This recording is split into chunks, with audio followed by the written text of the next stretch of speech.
ازيكم يا بنات؟ عاملين ايه؟ ان شاء الله تكونوا بخير. اللهم صل وسلم على سيدنا محمد. النهارده ان شاء الله هنعمل اكله حلوه قوي، يا رب تكون ان شاء الله تعجبكم. هنعمل ايه؟ هنعمل كبد وقوانص او كبده وقنوص. تمام، هي اسمها كبد وقوانص يعني، عامه يعني. هنعملها النهارده. انا كده جبت بقى القوانص، او الكبده والقوانص بتاعتي، وجبت بوله عشان اغسلها كويس جدا وانضف الدهون اللي بتبقى على القوانص ديت. غسلتها كويس جدا جدا جدا، وجبتها بقى وفتحت الاول القلوب برضو، اطلع فيها، بيبقى فيها زي دم متجلط كده او اسود، طبعا بشيله. وحطيتها بقى في البولة وغسلتها كويس جدا جدا جدا. وبعد كده بقطعها بقى زي ما انت عايزة، الحجم اللي انت عايزاه على البلانشة. تمام، انا كده بقطعها القوانص بالاخص بقطعها صغير شوية عشان هي بتاخد سوا شوية عن الكبدة. فقلت اقطعها هي الاول وبعد كده اقطع الكبده يعني. انا ما كنتش جايبه، أو يعني القوانص ما كانتش كتير، يعني هي الكبده كانت اكتر. دايما بجيب الكبده اكتر من القوانص. يعني مثلا قنصين 3 بالكتير، وبعد كده الباقي كبده، عشان انا عندي ما بيحبوش الكبده الساده، وفي نفس الوقت برضو مش عايزين قوانص ساده، فبحاول اعدل ما بينهم، بس يعني الكبده بتبقى اكتر يعني الصراحه. هنا بقى خلصت القوانص وهبتدي بقى في الكبده على طول. هبتدي ان انا اقطعها برضو، مش هتاخد وقت كتير. اكله حلوه جدا جدا الصراحه، وطعمها حلو يعني كل حاجه الصراحه انا بحبها جدا عن نفسي. قولوا لي بقى، بتحبوها زيي ولا ايه؟ ان شاء الله تكونوا بتحبوها، لان يعني فعلا بيبقى طعمها حلو قوي.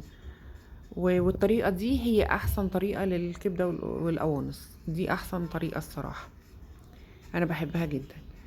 وفي ناس بتشوحها كده في توم بس، ما بتحطش عليها بصل، بتبقى حلوة جدا جدا برضو. كده بقى كنت خلصتها كلها، قطعتها اهي، ما بقاش فيها الحمد لله ولا اي حاجة، بقت زي الفل. بعد كده بقى هجيب البصل، لان انا هعملها بالبصل. جبت بصلتين كده متوسطين، واقطعهم كده على السريع بقى حتت صغيره.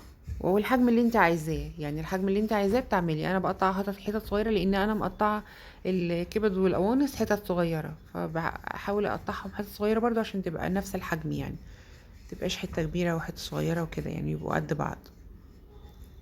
اقطع بقى البصل كده.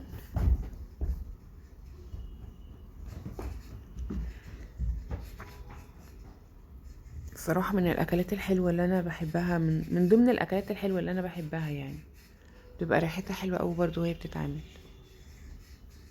اهم حاجه تغسليها كويس جدا جدا جدا، عشان بس ريحه الزفاره يعني متبقاش ليها طعم او ليها ريحه كده وانتي بتاكليها. هتبقى زي الفل والله ما شاء الله. اصل كل يوم عايز اكل، كل يوم عايز اكل، تقعدي تفكري هتعملي ايه، هتسوي ايه. فمن ضمن الحاجات اللي احنا بنفكر يعني نجيبها، هي دي من ضمن الحاجات بتاعه الاكل يعني. اصل هتجيبي ايه كل يوم؟ اهو جت في دماغي بقى النهارده كده، فقلت تمام ماشي، تبقى اكله حلوه جدا. هنا جبت صينية او طاسة، حطيت فيها شوية زيت على سمنة. السمنة بتديها طعمها حلو قوي الصراحة. حطيت عليها شوية زيت، وبعدين حطيتهم بقى. انا المفروض كنت حطيت القوانص الاول اشوحها، بس انا حطيتهم كله مع بعضه، لان زي ما قلت لكم القوانص بتاخد وقت شوية في السوا يعني. بس هي عشان قليلة فما خدتش وقت يعني، ما شاء الله كان يعني 5 7 دقايق بالكتير قوي، كان خلاص يعني تمام، استوت كلها. إيه بعد كده بقى اقلبها كويس جدا لحد ما تغير لونها كده. وهبتدي بقى احط اهو معاكم البصل، احطه بقى كله كله كده، ريحة البصل بقى مع الكبدة.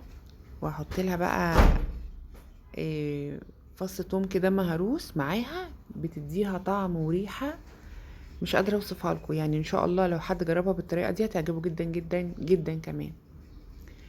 التوم بيدي ريحة حلوة قوي للكبدة، وطعم كمان يعني.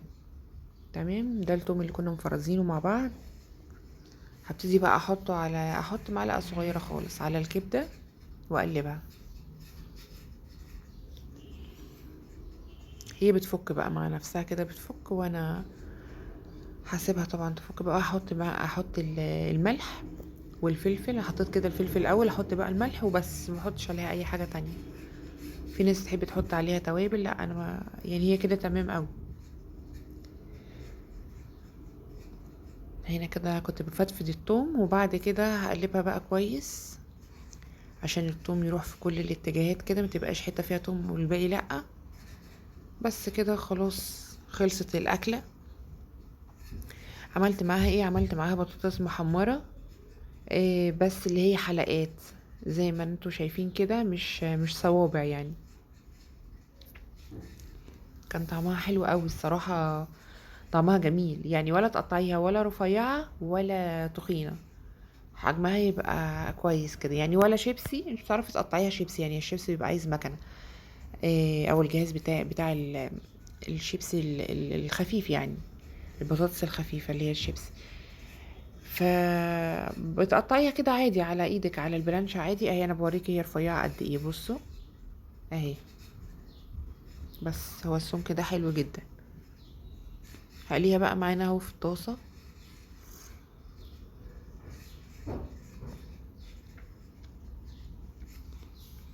لو لقيتها بقى كتير على الطاسه مش بحطها كلها، لو لقيتها تمام بحطها. هي تقريبا خدت على مرتين يعني، انا عندي تقريبا اليوم ده خدت على مرتين. بملهاش قوي بس عشان تتحمر كويس، في نفس الوقت ايه، هو الزيت اصلا مش كتير في الطاسه فاهميني، فما تبقاش كتير. وبعدين هي ما شاء الله الطاسه كبيره يعني، انتوا متفكروش ان انا عماله احط فوق بعض، لا هي ما شاء الله الطاسه كبيره، فلما بلاقيها بتاخد بحط لها برضه عشان ما يبقاش في مكان فاضي كده. استكفيت قلت خلاص تمام. دول تقريبا كانوا الحبه الاخرانيين، دول كانوا الحبه التانيين، البطاطس الاخيره يعني. تمام كده طلعت كله في اهو. قدمت بقى معاها رز، عملت طبعا معاها رز بالشعريه، بس عشان وقت الفيديو طبعا كلنا عارفين الرز بالشعريه بيتعمل ازاي يعني. عملته كده على السريع اهو. وحطيت معاها بقى طبق الكبده القوانص وطبق البطاطس. ما كنتش لاقيه احط المخلل فين عشان الطبق كان هيبوظ شكل كانش هيبقى مظبوط يعني. قمت حاطاه على الرز قلت مش مشكله احط على الرز، وبعد كده نبقى نشيله عادي ناكله يعني. بس ودي كانت اكله النهارده، يا رب تبقى خفيفه عليكم وتعجبكم ان شاء الله، وتجربوها وتقولي رايكم فيها. ايه رايكم؟ اكله جميله جدا وطعمها كان حلو قوي قوي الصراحه. بألف هنا على قلبكم يا رب لو جربتوها، وبقولوا لي رأيكم فيها. اشوفكم في فيديو جديد، والسلام عليكم ورحمة الله وبركاته.